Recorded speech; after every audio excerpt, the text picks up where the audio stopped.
Condorcet's paradox. What is Condorcet's paradox, first of all?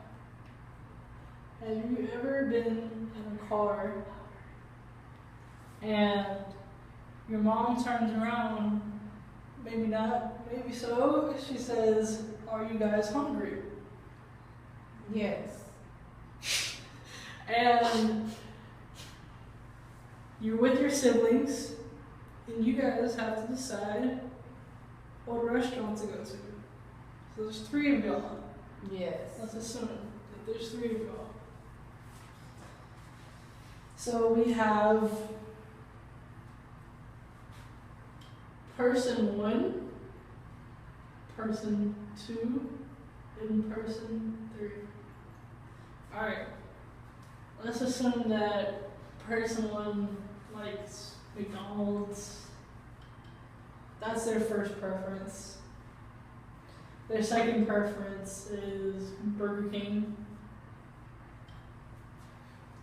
And then their third preference would probably be, let's say, Wendy's. And the second person, they like Burger King more than McDonald's.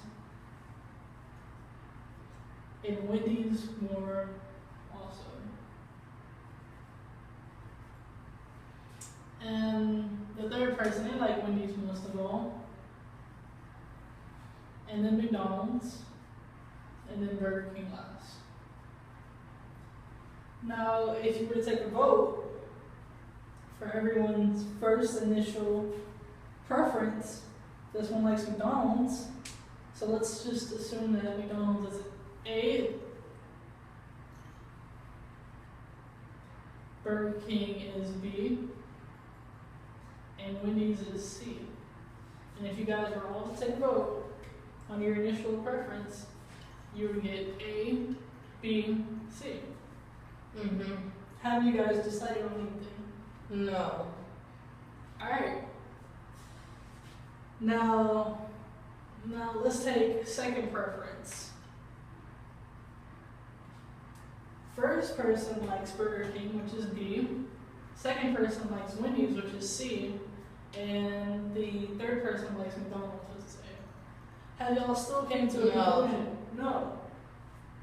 Alright, the last vote, third, you usually get the same outcome. You get C for Wendy's, A for McDonald's, and B for Burger King. You guys still have not decided anything. Mm-hmm.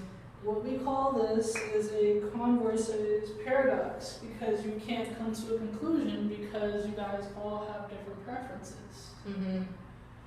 Alright, so what makes it a Condorcet's paradox? Usually a Condorcet's paradox happens when you're voting on multiple options, so you have multiple restaurants, McDonald's, Burger King, and Wendy's. And it can get more complicated, or it's more likely to happen when you have more people, because more people have more opinions. Usually a Condorcet's paradox can be solved by an agenda setter. What an agenda setter is the person that sets rules. So let's just assume that your mom is the one that's driving your car, and she's like, "Alright guys, if you guys can't come to a conclusion on where to go in 5 minutes, we're gonna go to McDonald's, since you guys can't decide." Mm-hmm. Now, even though if you guys take a vote, you guys would still all come to the same conclusion. Since she's the agenda setter, she has the last say if y'all can't come to the conclusion. So eventually, since she's the agenda setter, she wins. Mm-hmm. And she gets what she wants. Mm-hmm. How does this pertain to government in real world? So let's think about the House of Representatives. Mm-hmm. You have everyone that's making bills and trying to agree on them and come up with voting. And usually you have different opinions and you have different choices. And let's just assume that you guys can't come to a conclusion. The agenda setter in this case would be the Speaker of the House. Since you guys can't come to a direct conclusion, he will have the last say so. And what will happen? Alright. So, from what I've taught you, can you give me a rundown of what Condorcet's paradox is?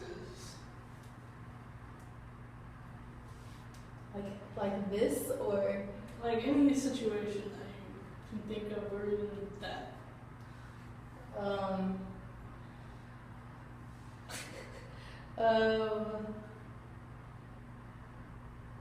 can I use the one like with my mom? Or can I use malls?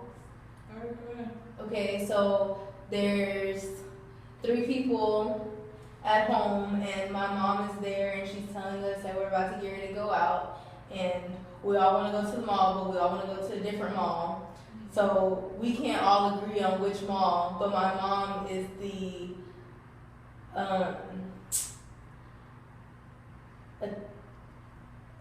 Go ahead.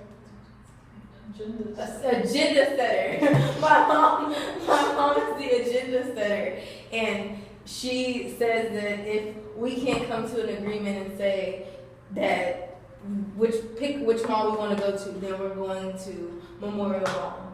Okay. So my siblings and I have to come to an agreement and pick what we want to do, or the agenda setter, aka my mother, will decide for me. And that relates to government, because the House of Representatives is the.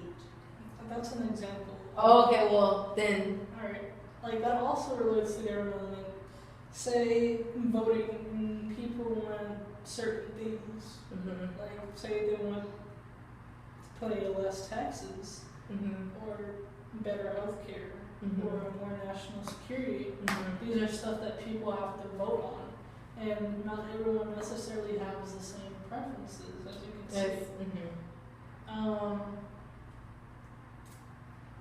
So it's basically based off of people having different preferences for certain things, but the agenda setter has you come together to pick that one thing that all of you can agree with. Not everyone agrees with. Well, they just have to accept. Yeah. Okay. And Condorcet's paradox doesn't always necessarily happen, but it can happen. And it usually does happen if there are, or let me not say usually, but it's more likely to happen when there's more options. Like say we were to introduce a 4th restaurant, like Chipotle, Mm-hmm. or we were to introduce more people into the equation. Mm-hmm. More people, everyone is different, so they have different preferences on what they like. So it's more likely to happen. Mm-hmm. Thank you.